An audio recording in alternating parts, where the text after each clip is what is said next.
Mari saya ajak tetap kita sebagai orang yang percaya bersyukur untuk ada dan memasuki bulan kelima minggu pertama tahun pergumulan kita 2024. Semua pasti ada dan mengatakan seng rasa katong su ada di bulan kelima. Bulan ini bagi bangsa Indonesia adalah bulan pendidikan. Tanggal 2 Mei kemarin kita merayakan Hari Pendidikan Nasional dan tema Hari Pendidikan Nasional tahun 2024 itu adalah bergerak bersama, lanjutkan merdeka belajar. Masih tetap di dalam suasana merdeka belajar. Dan logonya tidak jauh berbeda dengan tahun kemarin. Yang luar biasa ketika kita melihat artinya ada bintang, itu menandakan semangat untuk baik para pendidik maupun naradidik untuk tetap ada dan belajar memberikan pelajaran mendidik anak-anak kekasih yang dipercayakan di dalam kehidupan mereka. Kemudian ada, kalau orang Ambon bilang garis gila-gila, itu menandakan garis keceriaan, menandakan suasana yang harus tercipta di setiap pendidikan formal di bangku-bangku sekolah, sehingga anak-anak mampu menyerap pelajaran dengan baik. Kemudian ada gambar pena yang diartikan sebagai proses pendidikan, sebagai penciptaan karya besar yang membutuhkan perpaduan holistik antara kemampuan intelektual, kecerdasan intelektual, kecerdasan emosional, dan kecerdasan spiritual. Namun ketika beta browsing Google, beta dapatkan ada banyak ahli berpendapat tentang kecerdasan yang diberikan Tuhan kepada manusia. Ada bilang ada 9 kecerdasan, ada bilang 7 kecerdasan, ada bilang 6 kecerdasan, 8 kecerdasan, 6, 5, 4, bahkan 3. Di sini beta mau tambahkan satu kecerdasan, yaitu kecerdasan moral, HMK. Jemaat yang kekasih dalam Tuhan Yesus Kristus, keempat kecerdasan setianya harus ada dan dimiliki oleh manusia. Dan ada juga ahli mengatakan bahwa sebenarnya kecerdasan itu Tuhan berikan kepada semua orang 42%. Dan selebihnya 58% itu adalah mereka berproses di dalam keluarga, di dalam lingkungan, di dalam pergaulan, di tempat kerja dan sebagainya untuk mengutuhkan, melengkapi kecerdasan yang sudah Tuhan berikan. Sehingga betul orang tua-tua bilang tidak ada orang yang bodoh. Yang ada adalah orang yang malas. Karena semua orang setianya firman Tuhan bilang diberikan talenta, diberikan kemampuan karena mereka adalah segambar dengan Allah.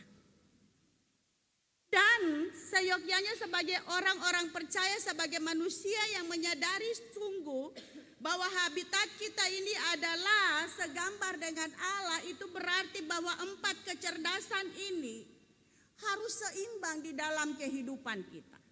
Tidak ada yang harus lebih dan tidak ada yang harus kurang. Karena itu nanti membuat kehidupan kita tidak baik. Bapak Ibu yang kekasih dalam Tuhan Yesus Kristus mungkin pernah mendengar pendapat atau juga sendiri mempunyai pendapat bilang begini. Orang itu pintar. Paling pintar. Tetapi dia pun kalakuan tuh sing baik. Dia punya kecerdasan IQ bagus, tetapi emosionalnya, moralnya, dan spiritualnya tidak baik. Ada juga orang bilang begini, orang gila itu gila karena dia pintar. Itu berarti kecerdasan emosionalnya tidak baik. Dia tidak bisa mengendalikan suasana kehidupannya, emosinya, sehingga emosinya membawa dia ke hal yang negatif. Ada juga orang bilang orang itu paling pintar cari kepeng kaya. Tetapi tuang anak jantahnya lah dia pun kau wajah saja. Ya. Jemaat yang kekasih dalam Tuhan Yesus Kristus, biasanya kita ini dan sangat sering semua orang tua maupun anak-anak, ketong ada dan suruh belajar, baca buku, belajar. Kita senantiasa menekankan pada kecerdasan intelektual semata. Karena kita menganggap bahwa kecerdasan intelektual itu adalah hal yang mutlak.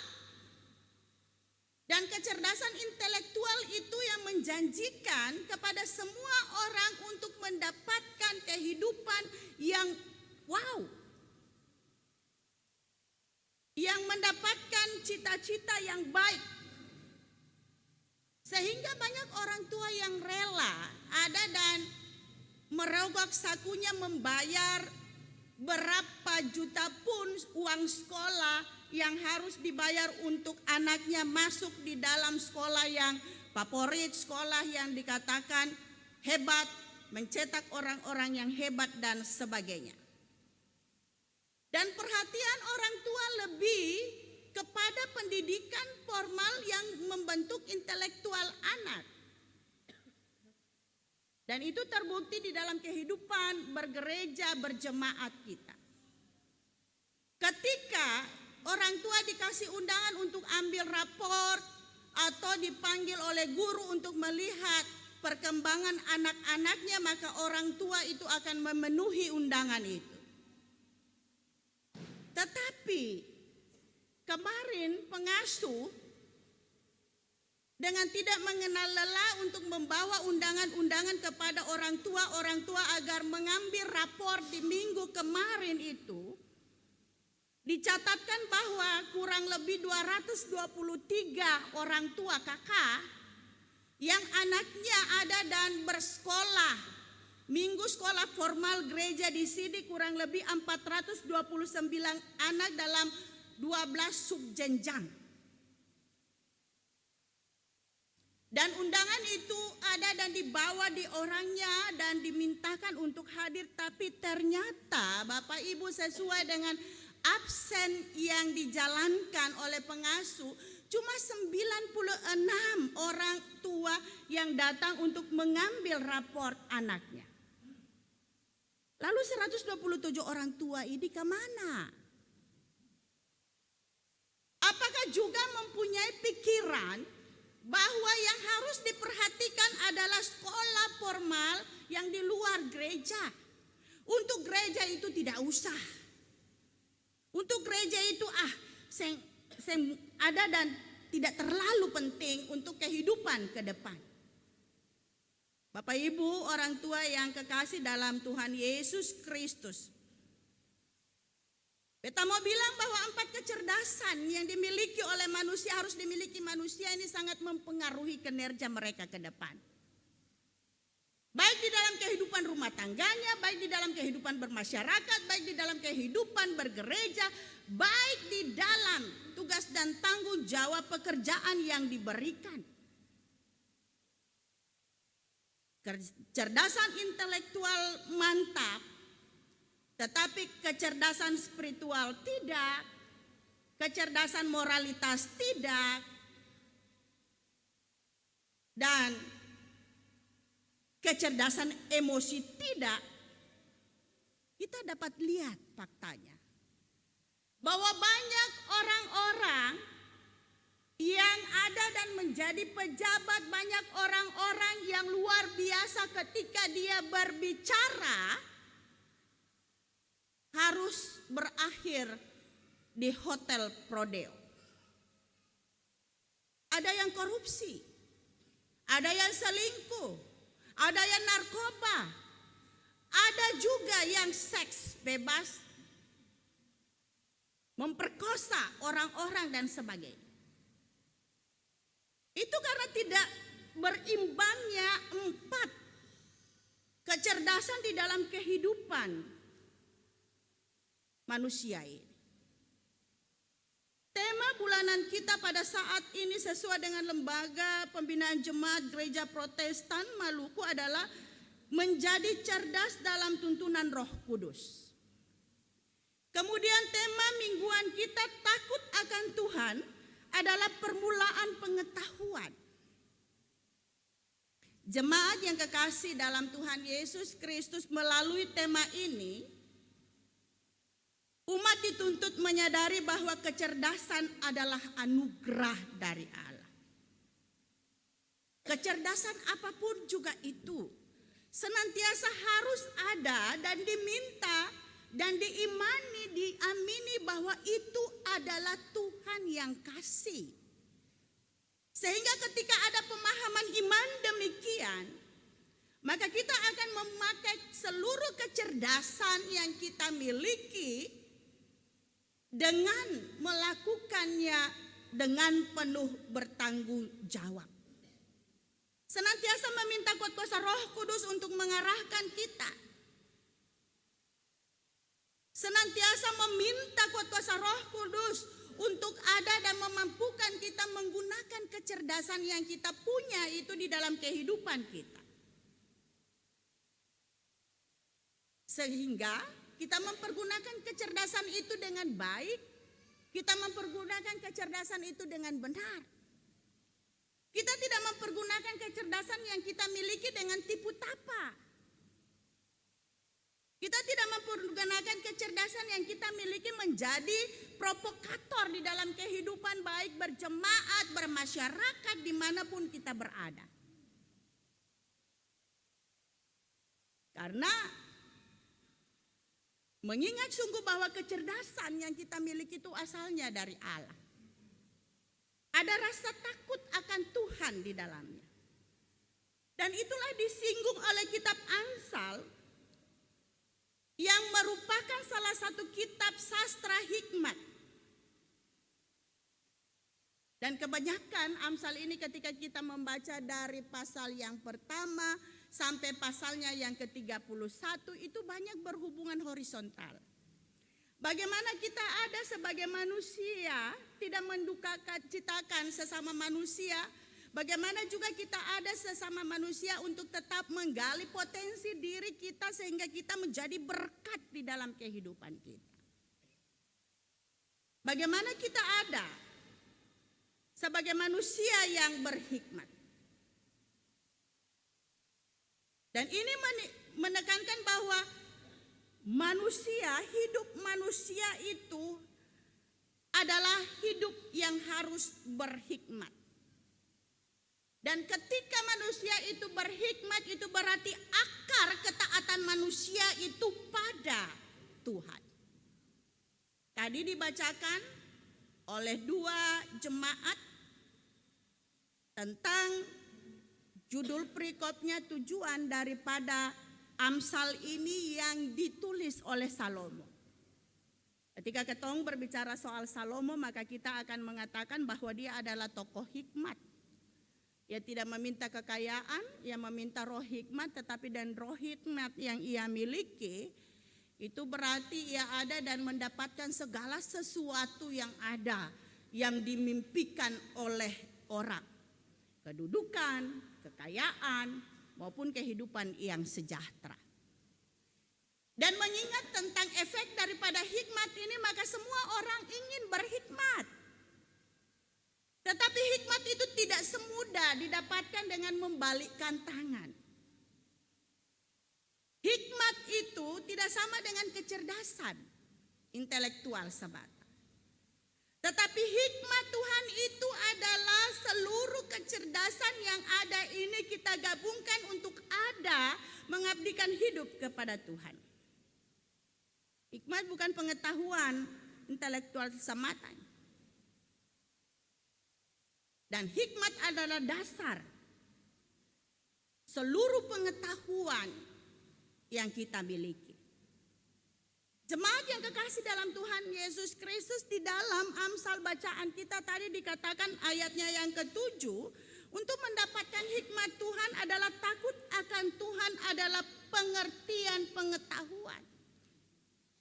Itu berarti langkah awal yang harus dilakukan adalah takut pada Tuhan.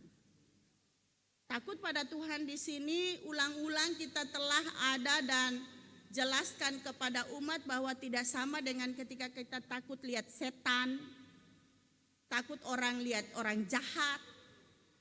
Tetapi takut kepada Tuhan ini lebih terarah kepada ketaatan, lebih terarah kepada kepatuhan. Taat dan patuh pada apa yang diperintahkan oleh Tuhan, taat dan patuh pada apa yang diinginkan oleh Tuhan. Tentunya kadang-kadang ada yang bertanya, loh, kenapa beta harus taat kepada Tuhan? Kenapa beta harus patuh kepada Tuhan? Karena Tuhan adalah Tuhan yang luar biasa, Tuhan yang sangat peduli, Tuhan yang ada dan menebus kita dari dosa, Tuhan yang ada dan memeliharakan kita hingga saat ini, Tuhan yang penuh kasih, Tuhan yang penuh pengampun, dan masih banyak lagi definisi yang harus kita katakan ketika dikatakan kenapa kita harus taat kepada Tuhan. Banyak alasan kenapa kita harus taat kepada Tuhan. Bukan 1, 2, atau 3 alasan saja. Sehingga mau dikatakan apa yang dikatakan oleh Amsal Salomo ini adalah kemutlakan setiap umat manusia untuk taat kepada Tuhan. Kemutlakan untuk setiap umat manusia untuk takut kepada Tuhan. Di dalam segala akal, budi, pengertian, seperti yang dikatakan oleh hukum kasih, kasihilah Tuhan Allahmu dengan segenap hatimu, dengan segenap akal budimu, dengan segenap jiwamu. Seluruh eksistensi kehidupan kita ini harus ada dan dibawa kepada ketaatan kepada Tuhan. Bukan mulut ini saja yang berbicara aku taat, tetapi tangan ini tidak taat. Bukan mulut ini saja yang berbicara tentang aku taat, tetapi pikiran ini berpikiran kotor. Bukan di dalam dinding-dinding gereja ini saja kita taat, duduk rapi. Ya, meskipun kadang-kadang ada yang kalau khotbah keluar main, nanti dengar amin baru masuk. Ya. Ketaatan, kepatuhan, kepasrahan untuk melakukan kehendak Tuhan. Supaya kita mengetahui, supaya kita mengerti apa itu didikan, apa itu kebenaran, dan mampu memberikan pengajaran kepada orang lain. Itu yang dikatakan di dalam Amsal pasal 1 ayat 1, 2, 3, dan 4. Bagaimana kita ada di dalam proses takut akan Tuhan? Bagaimana kita mampu untuk ada dan melihat bahwa didikan Tuhan adalah merupakan proses kita untuk ada dan memiliki hikmat. Didikan Tuhan ini kita peroleh dalam sepanjang kehidupan kita. Baik itu ada di dalam keadaan suka. Jangan kita cepat-cepat ada dan mengatakan bahwa keberhasilan yang kita punya ini adalah hasil usaha lalu topo dada, lupa bersyukur kepada Tuhan. Baik itu kita ada dalam duka, lalu kecerdasan emosional kita tidak ada, lalu mengatakan bahwa ini adalah hukuman dari Tuhan.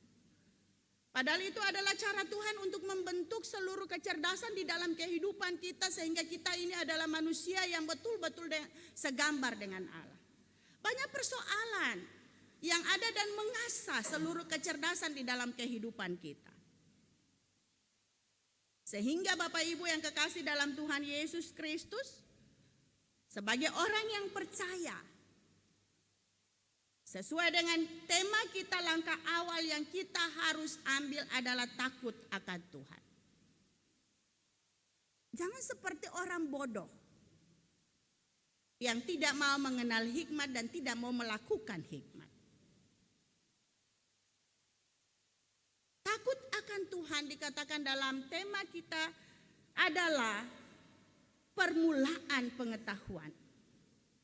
Dan ini juga adalah kunci keberhasilan kita baik di dunia ini maupun di sorga. Untuk apa kita berhasil di dunia?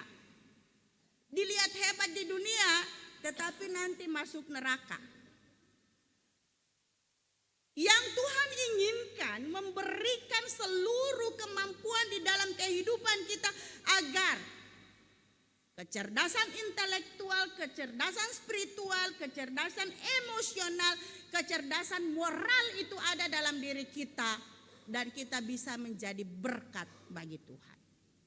Tuhan Yesus memberkati kita selalu. Amin.